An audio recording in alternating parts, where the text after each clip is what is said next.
شروع اللہ کا نام لے کر جو بڑا مہربان نہایت رحم والا ہے۔ الف لام میم، یہ کتاب یعنی قرآن مجید، اس میں کچھ شک نہیں کہ اللہ کا کلام ہے، پرہیزگاروں کے لیے رہنما ہے جو غیب پر ایمان لاتے اور آداب کے ساتھ نماز پڑھتے اور جو کچھ ہم نے ان کو عطا فرمایا ہے اس میں سے خرچ کرتے ہیں، اور جو کتاب اے پیغمبر تم پر نازل ہوئی اور جو کتابیں تم سے پہلے پیغمبروں پر نازل ہوئیں سب پر ایمان لاتے اور آخرت کا یقین رکھتے ہیں۔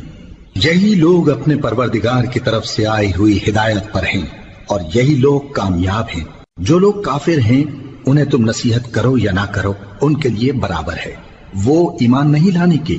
اللہ نے ان کے دلوں اور کانوں پر مہر لگا رکھی ہے اور ان کی آنکھوں پر پردہ پڑا ہوا ہے اور ان کے لیے بڑا عذاب تیار ہے۔ اور بعض لوگ ایسے ہیں جو کہتے ہیں کہ ہم اللہ پر اور روز آخر پر ایمان رکھتے ہیں، حالانکہ وہ ایمان نہیں رکھتے۔